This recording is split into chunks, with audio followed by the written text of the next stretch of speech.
Bueno, buenos días a todos y a todas. Bienvenidos al webinar de BioLab Solutions. Esta presentación la vamos a grabar y va a estar disponible también en nuestra página web, eh, posiblemente el día de mañana. Hoy tenemos el gusto de contar con un invitado muy especial, Michel Agredo Salazar, bioquímico y químico farmacéutico de la Universidad de Chile, con un magíster en gestión tecnológica por la Universidad de Talca.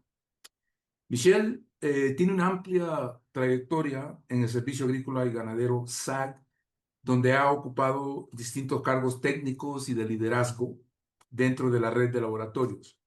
Fue jefe del departamento de laboratorios encargado de la sección de biotecnología y actualmente se desempeña, perdón, como encargado de bioseguridad del departamento de laboratorios. A lo largo de estos años, ha liderado la implementación de laboratorios biotecnológicos, la gestión de sistemas de calidad y la construcción de matrices de riesgo biológico que hoy son referencia dentro de la red del SAC. Tuvimos la fortuna y la oportunidad de trabajar junto a Michelle en el proyecto de laboratorio de bioseguridad 3 del SAC en Chile y quedamos muy impresionados con el nivel de análisis y la visión que aportó al proceso de evaluación de riesgos biológicos. Esa experiencia fue justamente lo que nos motivó a invitarlo a participar en esta serie de webinars para compartir con ustedes el enfoque tan riguroso y práctico que ha desarrollado en esta materia. En su presentación de hoy, de la idea a la matriz, cómo usamos IA para construir una matriz de riesgo biológico en un laboratorio diagnóstico veterinario, Michelle nos mostrará cómo el uso estratégico de la inteligencia artificial puede acelerar la valorización de subfactores de probabilidad y gravedad, mejorar la objetividad del análisis y optimizar la gestión de bioseguridad. Estamos muy contentos de tenerlo con nosotros y de poder compartir su experiencia con toda la comunidad de BioLab Solutions. Por favor, démosle una cálida bienvenida a Michelle Agredo Salazar. Muchas gracias, Luis. Adelante, Michelle. Bueno, muchas gracias, Luis, Samantha, por las gestiones de poder transmitir un poquito el trabajo que he estado realizando. Em, Primero que nada, como pueden ver, soy un poco blanco y calvo, así que si quieren le pueden bajar un poco el brillo a sus computadores para no tener problemas. Y segundo, bueno, decirles que esto no es una clase, ¿no es cierto? Para nada, ni pretende serlo, sino que un poco comentar la experiencia que he tenido al realizar la matriz de riesgo biológico para el departamento de laboratorios del SAC, ¿ya?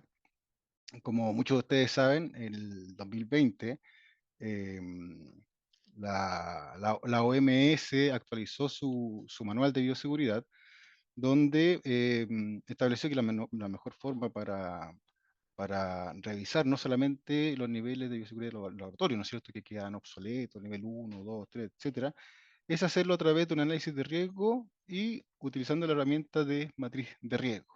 Entonces, yo tomé este puesto iniciando el año 2024, entendiendo esta situación, me enfoqué en tratar de llevar a cabo esta matriz de riesgo para el departamento. Eh, el SAC cuenta con muchos laboratorios, ¿no es cierto? Uno principal acá en Santiago y varios regionales, pero inicialmente nos hemos enfocado en el laboratorio central, donde están todas las especialidades, y posteriormente la idea es continuar con los demás laboratorios. ¿Ya?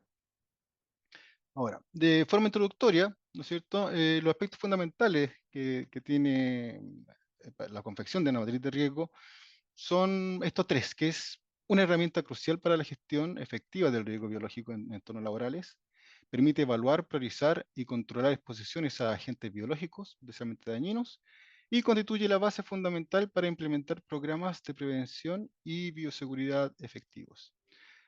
La verdad que esto suena bastante etéreo, pero a la medida que vamos avanzando con la presentación, yo creo que se van a poder dar cuenta de efectivamente lo importante que es y lo trascendente que son estos tres aspectos. ¿Ya? Voy a partir por mostrarle lo que es una matriz de riesgo conceptual. Y cuando me refiero a matriz de riesgo conceptual, es porque no es solo el formato que tiene una matriz de riesgo biológica, sino que las matrices de riesgo se ocupan para distintos ámbitos o distintas áreas. Y cada vez que busquen matrices van a encontrarse con esta figura, independiente del tipo de riesgo que estemos buscando. ¿Ya? Donde existen dos principales factores, que está la gravedad, ¿no es cierto?, por un lado, que se presenta en la columna, y la probabilidad, que se presenta acá en la fila. Estos nombres pueden variar dependiendo de donde uno busque bibliografía, ¿no es cierto? El aceptable, tolerable, indeseable, intolerable. Por otro lado, improbable, poco probable, posible, probable. Pueden variar. Pero finalmente siempre van a haber una matriz así. Y esto también es bastante común verlo, ¿no es cierto? Que es decir, la intersección, ¿no es cierto?, de cada uno de sus factores nos va a dar, si acaso, el riesgo es bajo, medio, alto o extremo. Entonces, este mismo concepto o esta misma figura, nosotros la vamos a aplicar, en este caso, para la matriz de riesgo que es biológica. Ya. Respecto, primero que nada, estamos solo poniendo en contexto para que puedan ir entendiendo un poco el avance. El criterio de la probabilidad, ¿no es cierto?, que sería este factor, em, cuando hablamos de improbable, dice que es una exposición excepcional, casi nunca ocurre en condiciones normales, cuando es poco probable, exposición ocasional, posible, exposición frecuente y probable, exposición continua. Como pueden ver como concepto, se repite siempre la exposición, o sea, es algo que contempla siempre dentro de la probabilidad. Y en los criterios de gravedad, ¿no es cierto? Tenemos aceptable, tolerable, indeseable, intolerable, que como bien lo dice, aceptable efectos mínimos que no requieren atención médica, no causan incapacidad ni interrupción, tolerable efectos reversibles que requieren primeros auxilios, pueden causar interrupción temporal de actividad, indeseable efectos reversibles que requieren tratamiento médico, causan incapacidad temporal o ausencia laboral, e intolerable efecto irreversible, potencialmente mortales, pueden causar incapacidad permanente. Aquí, en este caso, se repite mucho la palabra incapacidad. Yo se los dejo ahí para que lo tengan en mente, digamos, porque lo vamos a analizar en las siguientes láminas. ¿Ya? Entonces, resumiendo, tenemos que el nivel de riesgo, que es lo que nosotros necesitamos determinar, está dado por dos factores, que es la probabilidad y la gravedad.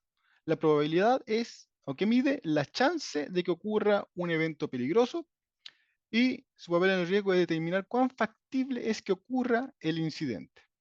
En cuanto a la gravedad, lo que mide es la magnitud del daño, ¿no es cierto?, si este llegara a ocurrir, y mide la severidad o la implicancia del daño.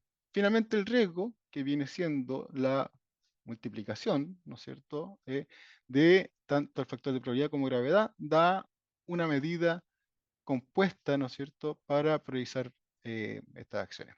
Ahora, como les decía, cuando se analizaba, ¿no es cierto?, el trabajo que teníamos que, tener que realizar con probabilidad de gravedad, encontraba que eran eh, dos situaciones un poco etéreas, subjetivas, ¿no es cierto? Y además que claramente debería tener más de un componente, porque que algo pueda ocurrir o que algo sea grave, solo así de simple, me resultó inquietante, por decirlo de alguna forma. Entonces, empecé a investigar, ¿no es cierto? Empecé a buscar bibliografía y encontré que existen normalmente subfactores para cada uno de estos factores, ¿ya? Que sí responden de mejor manera, ¿no es cierto?, a la realidad con la que se van a encontrar los especialistas. Los subfactores de probabilidad, hay muchos, pueden encontrar en literatura. Yo me quedé con estos 7 y además no solamente pueden encontrar más, sino que también en algunos casos se le puede cambiar un poco el nombre. Pero como ejemplo yo tomé esto que me pareció lo más importante. El primero es la frecuencia de uso o exposición, ¿no es cierto? Que se refiere a la cantidad de veces o qué tan frecuentemente yo estoy realizando cierta actividad o análisis. El control de accesos y protocolos, se refiere al control de acceso a los laboratorios, qué tan controlado está, y qué tan claros y exhaustivos son los protocolos que yo tengo para realizar los labores, más conocidos como los SOP, ¿no es cierto? Nivel de contención y equipos de protección, ¿no es cierto? Me está hablando de el nivel de contención de los laboratorios y los equipos de protección que se utilizan. Manejo y almacenamiento de muestras, es decir, qué tan protocolizado tengo este manejo, qué tan riguroso soy, ¿no es cierto? Y cómo voy manejando las muestras. Uno muy importante también, entrenamiento y competencia del personal, qué tan capacitado está, qué tan entrenado está para poder enfrentar su trabajo. Las condiciones del entorno, también tiene que ver un poco con la infraestructura, ¿no es cierto? Y cómo se encuentra el laboratorio.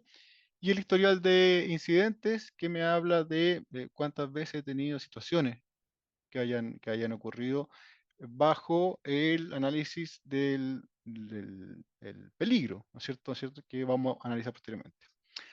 Ahora, sí, cuando uno ve esto, yo creo y me hace más sentido poder entender las distintas áreas, ¿no es cierto?, de la probabilidad, pero también uno se puede dar cuenta que a simple vista que no todos estos subfactores van a tener el mismo peso cuando yo quiera evaluar la probabilidad, ¿no es cierto? Por ejemplo, a nivel de frecuencia de exposición no va a pesar o no se va a valorar lo mismo que pueda tener un historial de incidente, ya, por dar un ejemplo solamente. Por lo tanto, cuando queramos avanzar en este análisis, tenemos que tener claro que hay que darle una ponderación. Em, por aquí ya empezamos a trabajar un poco con la inteligencia artificial, buscando cuáles serían las mejores ponderaciones y obviamente pidiendo a la inteligencia artificial que nos diera esos recursos, pero basado en bibliografía científica, cosa que pudiéramos comprobarlo. Y eso diciéndole que es muy importante no solo quedarse con lo que la inteligencia artificial nos propone, sino que ir a la fuente y revisar y analizar, ¿no es cierto?, de dónde viene eso. Entonces, lo importante es que tengan en cuenta que hay subfactores, en este caso probabilidad, y que cada uno se pondera en forma distinta dependiendo de cómo influencia en el factor final de la probabilidad.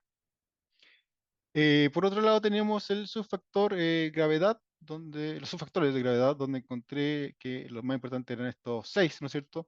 Primero que nada, la severidad del agente patógeno, que esto es una característica intrínseca del patógeno, eso tenemos que tenerlo claro, cómo puede afectar no solamente al ser humano, sino que al medio ambiente, a los animales, etc. Entonces son características intrínsecas.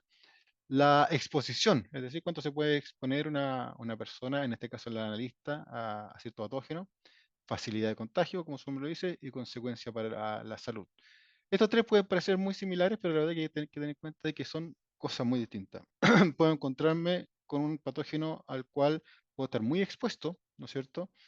Pero la facilidad de contagio es mínima porque no es zoonótico y por lo tanto las consecuencias para la salud son mínimas también. Y así una combinación de casos. Entonces, por eso es que en este caso se separan los subfactores. Me parece eh, que es bastante relevante. El impacto en el medio ambiente también se debe considerar dentro de la gravedad, no solamente por lo que puede pasar al ser humano, sino que le puede pasar al medio ambiente si se llegara a pasar una migración. Y el impacto de la operación, lo que está hablando es cuánto me puede afectar, ¿no es cierto?, si llego a tener alguna situación. Es decir, por ejemplo, tuviera un derrame, no es lo mismo que se me derrame una muestra, o se me caiga una alícuota, ¿no es cierto?, de un patógeno que es más bien inocuo, a que lo haga con uno altamente contagioso, etcétera, porque en el primer caso simplemente yo voy a desinfectar, por ejemplo, y en el segundo, lo más probable es que tenga que detener toda la operación, hacer una desinfección más amplia y cerrar el laboratorio por un rato. Entonces, el impacto en la operación obviamente va a ser distinto. ¿Ya? Esos son los seis principales factores de gravedad. Y al igual que en los factores de probabilidad, también tengo que dar una ponderación respecto de cómo influyen cada uno de esos finalmente en el factor de gravedad. ¿Ya? Em, Otra cosa importante que encontré viendo la bibliografía es que normalmente la escala cuando uno quiere trabajar estos factores, ¿no es cierto? O subfactores, en el caso de la probabilidad van del 1 al 4 y en el caso de la gravedad van del 1 al 8. ¿Por qué? Porque se le da un peso siempre mayor a la gravedad, es decir, eso tiene una escala aritmética, los de probabilidad, y los de gravedad tienen una escala logarítmica, podríamos llamarla, ¿no es cierto? Porque la gravedad influencia mucho más el riesgo que la misma probabilidad. ¿Ok? Entonces, continuando, perdón. La intención de este trabajo, obviamente, era poder hacer esta matriz para una amplia cantidad de laboratorios, ¿no es cierto? Si bien con distintas especialidades, pero que tenían en común que todos trabajan con patógenos veterinarios y donde cada uno de ellos tenía que llenar una planilla, ¿ya? Por lo tanto, había que hacerlo de una forma muy amigable y que fuera fácil para ellos entenderlo y también dejarlo lo más objetivo posible, ¿ya? Entonces, lo primero que hicimos fue cada uno de esos subfactores, ¿no es cierto? En este caso, puse de ejemplo la frecuencia de uso, poníamos la calificación que ustedes podían ver, baja, moderada, alta, muy alta, una pequeña descripción, pero una descripción súper clara, cosa de que no hubiera dificultad de análisis ni de confusión, ¿no es cierto? Por ejemplo, cuando hablamos de frecuencia de uso y hablamos de baja, estamos hablando que es un uso raro y le damos como característica que se realice menos de una vez al año. Y cuando hablamos de muy alta, decimos que es uso constante y que es más de 20 veces al año. La mayoría de los análisis que se hacen acá son de más de 20 veces al año. Pero como le digo, no da espacio a la subjetividad o el análisis, y por lo tanto es bastante claro. Y lo que tiene que elegir, que lo voy a mostrar más adelante, el analista, ¿no es cierto?, es alguna de estas características. Aquí aparecen valoraciones, que ya están viendo, 1, 2, 3, 4. Y se los dejo ahí porque se vuelve muy importante el trabajar con números, ¿ya? Lo veremos en la siguiente lámina. Aquí hay otro ejemplo, en este caso el del subfactor de gravedad, donde llegamos de la escala del 1 al 8, ¿no es cierto?, con sus distintas calificaciones, muy bajo, bajo, moderado, etcétera, hasta llegar a catastrófico, y donde obviamente va aumentando el nivel de gravedad. En el 1, cuando estamos trabajando con patógenos que tienen efectos insignificantes, ¿no es cierto?, a la salud o al medio ambiente. Y catastróficos dice que son microorganismos que tienen un potencial global catastrófico con efectos de gran escala en la salud humana y el medio ambiente, ¿no es cierto? Entonces, eso es básicamente lo que se muestra y lo que le vamos a entregar, en este caso, a los analistas para que vayan llenando esta tabla. ¿Por qué valorizar? Es decir, dar un valor numérico. Primero que nada, permite trabajar de una forma sencilla los datos. Cuando tenemos conceptos, tenemos palabras, etcétera, cuando yo quiero relacionarlos se vuelve bastante más difícil.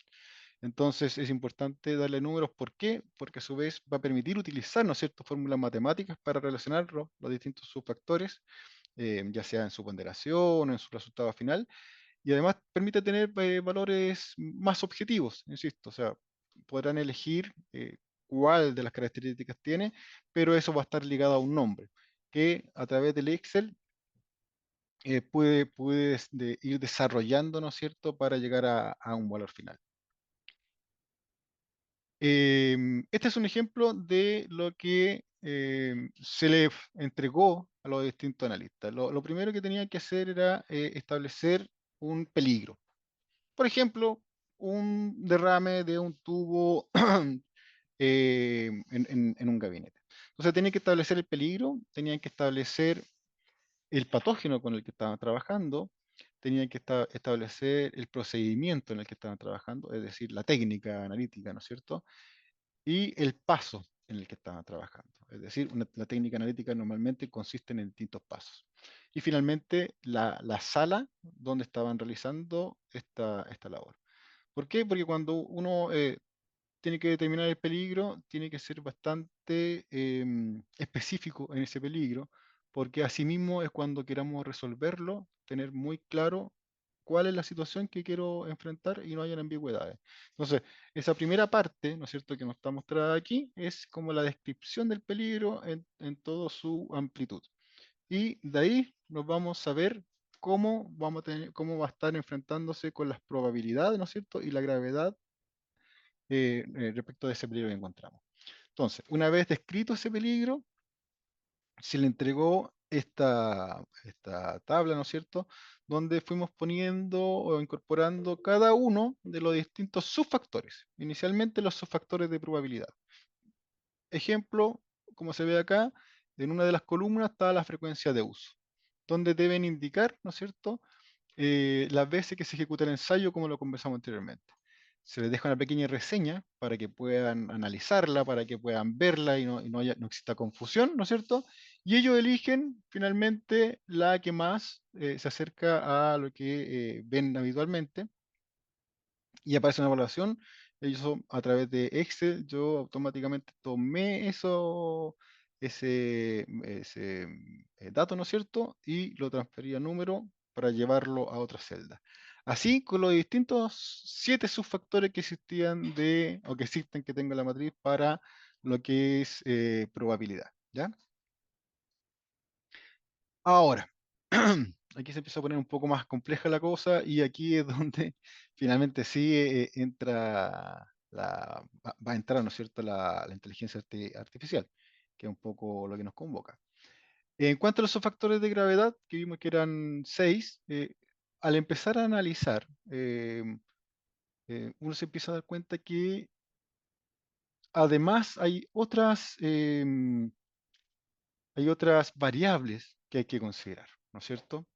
Primero que nada, la variable de el patógeno en sí, ¿no es cierto? No todos los patógenos tienen las mismas características, no todos los patógenos infectan de la misma forma, no todos los patógenos pueden producir la misma situación. Entonces, nosotros hicimos una lista con todos los patógenos que se estaban trabajando actualmente en el laboratorio central, una lista bastante larga de más de 160 patógenos, ¿no es cierto? Entonces, teníamos que dejarlo definido y establecido, ¿ya? El segundo aspecto importante era la matriz. ¿Qué es la matriz? Básicamente de donde yo obtengo ese patógeno. En este caso, como pueden ver algunos ejemplos, suero, órgano, tórula, cultivo, etcétera.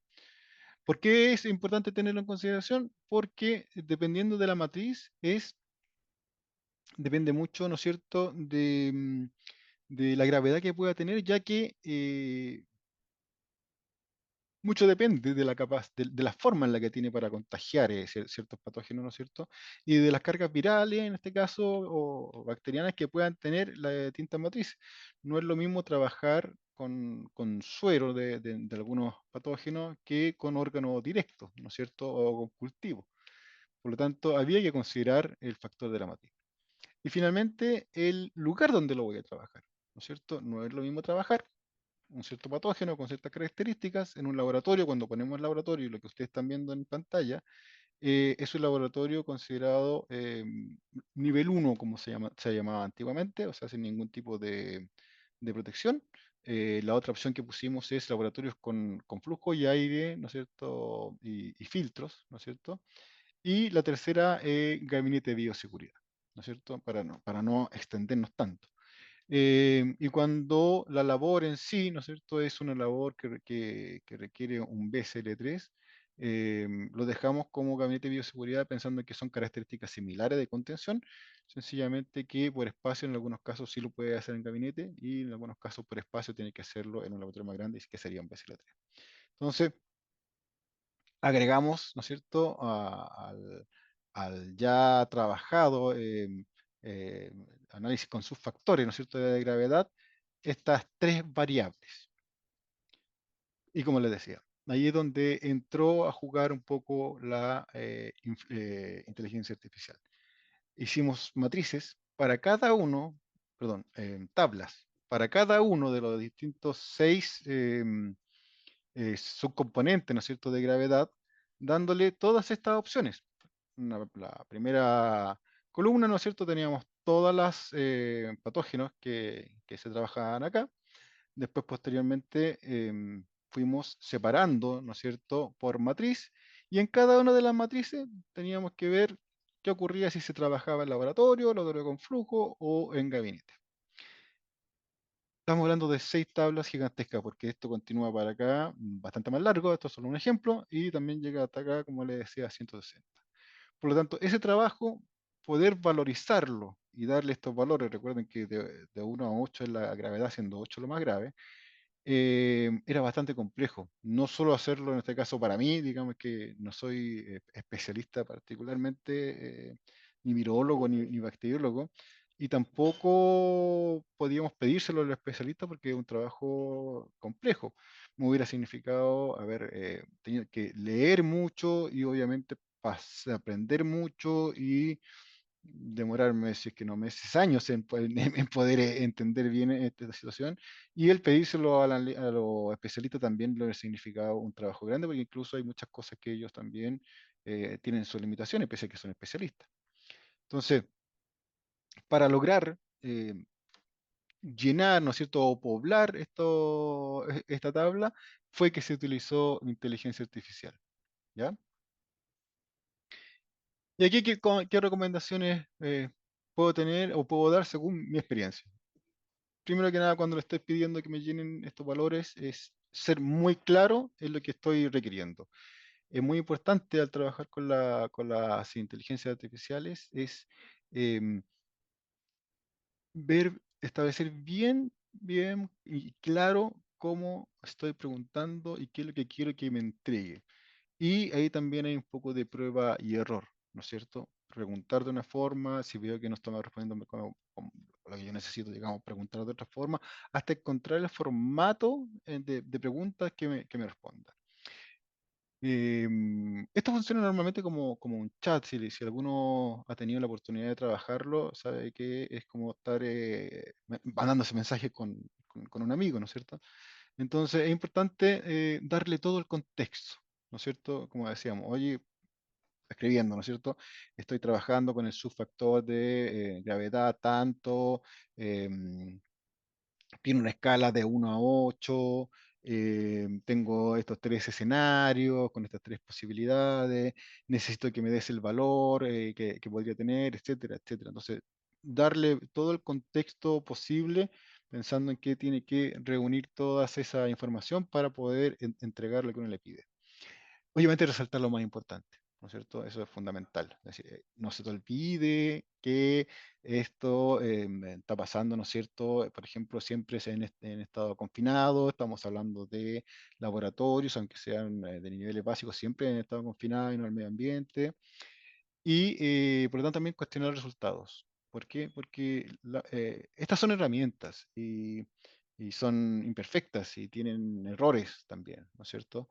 Entonces, muchas veces arrojaban valores que uno al analizarlo, y viene la segunda parte, tiene que utilizar su criterio. O sea, somos profesionales, puede que no seamos expertos, pero también tenemos el criterio suficiente para saber que si estamos pidiendo hacer un análisis en 3 escenarios como laboratorio tipo nivel 1, tipo nivel 2 o de bioseguridad o digamos un gabinete, no puede darme un valor más alto en gabinete que en uno de nivel 1, ¿no es cierto?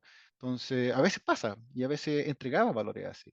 Por lo tanto, había que volver a la pregunta, hacerle ver, digamos, entre comillas, oye, ¿sabes qué? Este valor que me está dando tú no me parece que sea razonable, o sencillamente volver a replantear la pregunta para que te entregue algún valor. Y finalmente, ya con todo esto mucho más procesado y digerido, sí se le entregaba a los especialistas para que al menos pudieran dar su opinión respecto de si esos los valores le parecían que eran adecuados o no. ¿Ya? Entonces, yo creo que son cosas que no se pueden saltar, no nos podemos quedar solamente con lo que dice no entrega la inteligencia artificial, sino que tenemos que aplicar nuestro propio criterio y además también asesorarnos por los especialistas. ¿ya? Entonces, así logramos una eh, malla, ¿no es cierto? ¿Cómo decirlo? Que no hay matrices, este Excel, ¿no es cierto? Mucho más completo y confiable para todos los que van a trabajar con él, ¿ya? Entonces, teniendo todo esto ya como herramienta llena, ¿no es cierto? Empezamos a trabajar en obtener el nivel de riesgo. Y como les decía, todo en forma numérica. Por ejemplo, aquí puse los 7 componentes o 7 subcomponentes, ¿no es cierto?, del factor de probabilidad. Em, y ya vienen, por como pueden ustedes apreciar los números, ya vienen con el porcentaje que fue establecido para cada uno de esos, para cada uno de ellos. Por eso aparecen este tipo de valores aquí abajo. Por otra parte están los valores, ¿no es cierto?, para los distintos subfactores de gravedad. Sin embargo, como estos vienen de unas tablas bastante grandes, con fórmulas gigantescas en algunos casos, yo se lo estoy mostrando con los valores que vienen inicialmente, pero cuando lleno este casillero, ¿no es cierto? Aplico la fórmula para que me dé el valor final, ¿ya? Entonces, para este ejemplo, esta es la suma, sencillamente, para este ejemplo, es la ponderación que se realiza acá. Entonces, para esta situación me dio que tenía una probabilidad o nivel de probabilidad 3 y un nivel de gravedad 6, ¿ya? Dando como resultado nivel de riesgo 17. No es que no se va a multiplicar, lo aprovecho de, de informar, pero claro, como ustedes ven, como podrán haberse dado cuenta, ¿no es cierto? En cada uno que tienen porcentajes, los números que dan terminan siendo fraccionarios, comas, hay comas entre medio. Y eso también me dificultaba un poco el trabajo final y se hacía todo mucho más sencillo entero. Entonces, en cada uno de ellos hay ciertas aproximaciones. Hay aproximaciones aquí en probabilidad del riesgo, hay aproximaciones en gravedad y obviamente también aproximaciones en el nivel de riesgo. Pero cuando lo analicé, la verdad que no varían mucho o no van a cambiar mucho el estatus del riesgo. Por lo tanto, el valor más cercano aquí daba 17 cuando probablemente sea 17,3, 17,4, ¿no es cierto? Pero era importante dejar los números enteros para lo que tenemos que seguir trabajando. Ahora, finalmente ya tenemos valores, y en este caso tenemos un número 17. ¿Qué significa que el riesgo, el nivel de riesgo haya dado 17? Cuando volvemos a la matriz, esta que yo decía que era general, ¿no es cierto? Y a su vez le damos valores a esto, ya no solo una codificación, por llamarlo así, y decimos que improbable es 1, poco probable es 2, posible es 3, probable es 4. Por el otro lado, como les decía, esto que es exponencial, perdón, en el derecho logarítmico, exponencial. 1, tolerable 2, indeseable 4, intolerable 8. Ya esto que eran solo colores y que decían bajo, medio, alto y extremo, ya tienen un valor numérico, ¿no es cierto? Donde tenemos estos números que están apareciendo acá. Entonces aquí es donde nosotros trabajamos el nivel de riesgo como valores, estableciendo que lo que era verde y que antes se llamaba bajo, iba a ser todo lo que fuera o tuviera un valor menor o 4. Lo que era amarillo, que era conocido como medio, iban a ser valores que estaban entre el 4 y el 8. Alto, naranja, ¿no es cierto? Eran los valores que estaban eran mayores que 8, ¿no es cierto? Y máximo de 16. Y finalmente el extremo que era de mayor de 16 y menor de 32. 32 es el máximo valor que puede dar, ¿no es cierto?, cuando tengo algo que sea muy probable e intolerable. Por lo tanto, hasta ahí llega los niveles de riesgo. Entonces, cuando decimos que tenemos un nivel de riesgo 17, lo que estamos diciendo es que tenemos un nivel de riesgo extremo, ¿no es cierto? Está cayendo en esa categoría. Ahora, ¿qué más continuado? Ya sabemos que es extremo, es grave, ¿no es cierto? Bueno, ¿en qué concluye esto? Que finalmente nos damos el último criterio, que también está aceptado, lo pueden revisar en bibliografía y normalmente se ocupa así. Cuando la clasificación de riesgo da baja o media, normalmente se toma como aceptable. ¿Qué significa que sea aceptable? Que no tengo que tomar una acción inmediata para tratar de solucionarlo. O sea, son riesgos que yo puedo trabajar con ellos sin que implique mayor complejidad o miedo o trabajo más delicado. En cambio, cuando yo tengo una clasificación de riesgo alta o extrema, no son aceptables. Y esto implica que hay que trabajar, ¿no es cierto?, para disminuir esos valores. O sea, siempre tenemos que apuntar que cuando tenemos una clasificación de riesgo alta o extrema, podamos bajarla, ¿no es cierto?, a medio o idealmente bajo. Entonces, como bien dice aquí, al trabajarlo, y el ejemplo que tenemos que era 17, tenemos que buscar la fórmula de llevarlo a lo mínimo. Y ahí es donde nosotros realizamos nuestro plan de trabajo de bioseguridad. ¿Qué acciones tenemos que tomar para que ese riesgo alto o extremo baje a medio o bajo?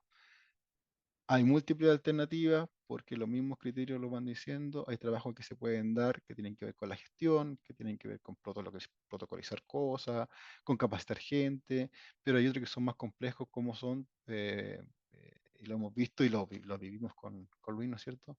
Que sencillamente mejora la infraestructura, donde por más que trabajemos en todo lo que tenga que ver con mejores procedimientos, mejores capacitaciones, mejores, qué sé yo, de todo, pero si no tengo una infraestructura adecuada, no voy a poder disminuir ese riesgo.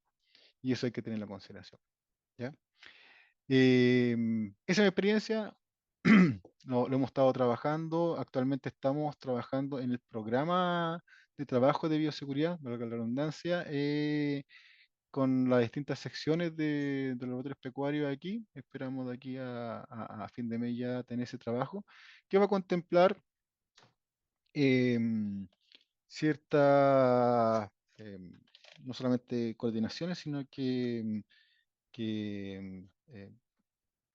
no sé cuál es la palabra obligación, sino que compromisos, ¿no es cierto?, para llevar a cabo. Obviamente, los primeros compromisos van a ser todo lo que sea en gestión y lo que tenga que ver con infraestructura, gracias a Dios, nosotros como país y como servicio hemos logrado un proyecto con el Banco Interamericano de Desarrollo que nos va a permitir mejorar la infraestructura de muchos de nuestros laboratorios. Entonces, con eso deberíamos poder mejorar y disminuir gran parte, si es que no todos, ¿no es cierto?, los riesgos que actualmente tenemos como alto o extremo. ¿Ya? Eso pues. Muchas gracias y quedo atento a sus preguntas. Muchas gracias, estimado Michel. Excelente presentación. Eh, abrimos la charla a preguntas. Ya tenemos una pregunta de María Isabel Craig que pregunta, quisiera que aclare de dónde sale el número 17, por favor. Ah, sí, sí, claro. Dos, ahí está. Como les decía, cuando nosotros, voy a moverme bastante en la presentación para que no tengamos dificultades, ¿eh? Bien. Cuando estos valores que se van dando, ¿no es cierto?, que nosotros lo dejamos establecidos en una planilla Excel, ¿no es cierto?, en distintas columnas, em, se le pide que a un cierto riesgo, ¿no es cierto?, vayan llenando los subfactores de probabilidad.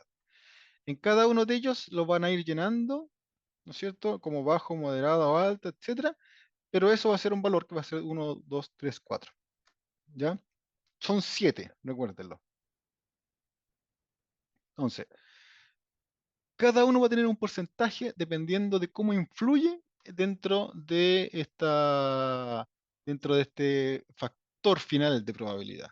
Por lo tanto, como pueden ver aquí, cuando ya ha sido multiplicado en este caso por cada uno de su ponderación, me dan estos valores. Y la suma de esto me va a dar un 3.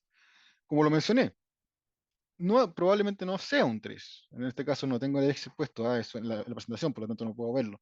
sea un 3,5 o menos, un 3,25, un 3,3, pero la verdad que trabajar con todas estas fórmulas que les comentaba yo, con números decimales, se hacía bastante complejo. Así que lo que hice yo fue dejar estos resultados finales en enteros, ya, enteros donde aproximaba. Lo mismo pasaba con los valores que me diera los factores de gravedad, que aquí fue un poco distinto porque como vienen de esas planillas gigantes que yo les comentaba, ¿no es cierto? El proceso final era multiplicarlo a cada uno por su factor, ¿ya? O por su porcentaje. Y también me daba otro número, que probablemente era fraccionario, y dejarlo, ¿no es cierto?, como número entero.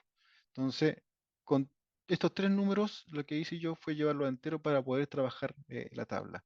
Y este 17 viene por este 3 por 6, que en realidad da 18, pero insisto, esto probablemente sea 2 y tanto, esto sea 5,9 y por eso da 17. Espero haber respondido o haber sido más claro esta vez.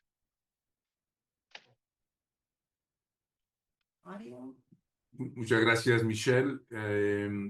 Tenemos otra pregunta de María Luciola Urbán Reyes. Ah,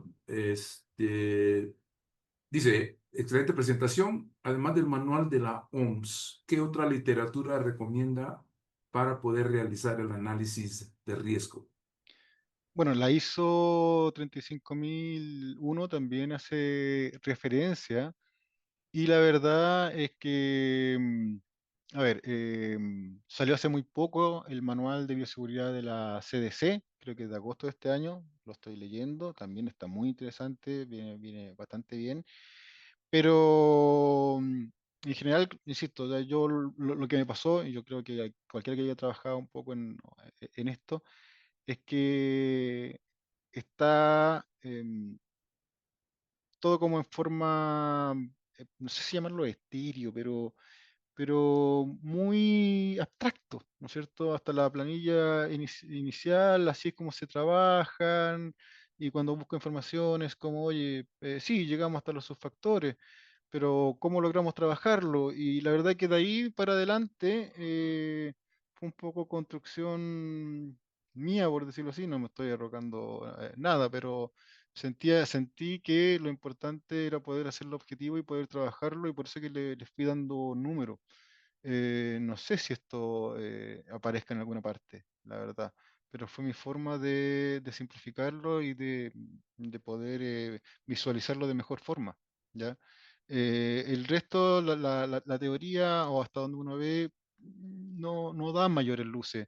Sencillamente hablan de hacerlo con matrices, muestran la matriz inicial que les di, pero yo no encontré bibliografía práctica, y de hecho yo creo que esa es la razón por la que con Luis esto pareció más atractivo porque finalmente es práctico, que no se encuentra mucho, o yo por lo menos no pude encontrarlo. Gracias, Michelle.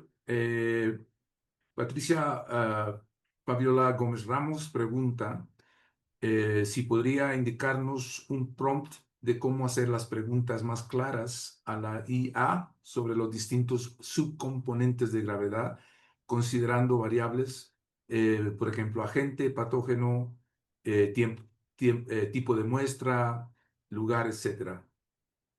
Sí, es exactamente como ella lo está describiendo, es así, hay que ser específico, hay que hablar con qué patógeno, perdón, perdón, ¿dónde venía eso? ¿Qué patógeno es el que yo estoy analizando, ¿no es cierto? Escribírselo, em, insisto, darle el contexto. Yo cada vez, bueno, tampoco teníamos en el Servicio Agrícola y Ganadero una suscripción, ¿no es cierto? Por lo tanto, eh, teníamos mucho delay, se demoraba, me bajaba, me dejaba de contestar porque había tenido ya las preguntas. Entonces, si bien fue un trabajo bastante duro y arduo, era mucho menor que el poder hacerlo manualmente. Pero siempre primero el contexto. Estoy haciendo una matriz de riesgo biológico, estoy trabajando en el factor, no sé, probabilidad, gravedad en este caso, ¿no es cierto? Y en ese factor tanto. tengo estas posibilidades de trabajo y los valores de gravedad que aquí voy a dar son del 1 al 8, etcétera, ¿no es cierto? Entonces, siendo bien, no solamente práctico, pero dejando muy claro lo que tú le vas a pedir. Y ahí le haces la el cuestionamiento final, es qué valores deberían tener, digamos, en estas distintas opciones. Pero, pero claro, o sea, es lo que más o menos yo trabajé, es un ejemplo, cada uno podrá buscar ver cómo le resulta de mejor forma, pero eso es más o menos lo que yo hice. Lo interesante que me pareció uno de tus comentarios, porque igualmente yo he tenido la oportunidad de usar IA, ¿no? Y, y la verdad es que de repente te lleva en un loop, ¿no? Entonces, Exacto, vamos aprendiendo poco a poco cómo preguntar y cómo evaluar las respuestas que recibimos de IA. Y eso es parte del proceso de aprendizaje, ¿no? Es una exacto, herramienta y básicamente al final de cuentas eres el usuario, es el que tiene que determinar de acuerdo a la experiencia más o menos cómo va, ¿no? exacto. Bien, pregunta. Eh, a ver, Rosa Amelia Reategui dice, buenos días, ¿con IA trabajaron? Sí. Sí. Ahora, ¿con cuál? Particularmente mi Con experiencia. cuál Yo trabajaste? Chat, ocupé ChatGPT, chat, ok. el modo, como les digo, gratis. Entonces fue un poco más complicado. También a ratos, porque se me volvía complejo, trabajé con DeepSeek, pero la verdad que no me dio los mismos resultados. Así que volví a ChatGPT. Muy bien. Michelle Bruno Hernández pregunta, ¿cómo identifica cuál es el modelo más adecuado para esta tarea? ¿Se hizo alguna evaluación? ¿Cómo se abordan los riesgos de ciberbiocustodia al usarla? ¿Usa modelos abiertos o alojados en servicios seguros? A ver, estoy tratando de entender. La verdad que, bueno, yo solo le pedí valores y obviamente no le pedí que me hiciera todo el trabajo, como se los mencionaba, ¿ya? Entonces, me daba estos valores y yo fui el encargado de, a través de Excel, ¿no es cierto?, de los planillas de Excel, poder llegar a los valores finales y establecer cuál sería el nivel del riesgo. La IA la utilicé como una herramienta solo para valorizar los distintos escenarios, pero en ningún caso esa información ha tenido acceso, digamos, a través de la IA, porque no le di ningún ejemplo particular, ni realicé a través de IA análisis de peligro, sino que solamente le pedí que me valorizara estos distintos escenarios, ¿ya? Entonces, de ese punto de vista, no debería haber riesgo, digamos, de que se pudiera soltar o salir esta información. ¿Mm? Excelente. Tenemos tiempo para un par de preguntas más. Nada más déjenme recordarles de que pueden obtener una constancia de participación en nuestra página web de este curso. Eh, ¿Pusiste la? Ok. Ah, perfecto. Otra pregunta. Yat Mitzel Saldívar. Hola, Yat Mitzel. Lo felicito. La presentación me da luces de cómo iniciar este proceso de evaluación de riesgo biológico a través del uso de la IA. Bueno, entonces, pues, muchas gracias, Michelle. Excelente contribución a la Muchas gracias. comunidad de bioseguridad. Y a todos ustedes por su participación. Siempre están invitados a visitar nuestra página web para nuevos webinars. Y estamos disponibles para cualquier comentario o pregunta que puedan tener después de esta presentación. Excelente. Muchísimas gracias y que disfruten el resto de la semana laboral. Sí, bueno, por mi parte muchas gracias y solo esperar que le haya servido un poquito a veces como una guía que en lo práctico cuesta encontrar muchas veces, no solamente entre ámbitos, sino que en muchos otros. Que tengan muy buena semana.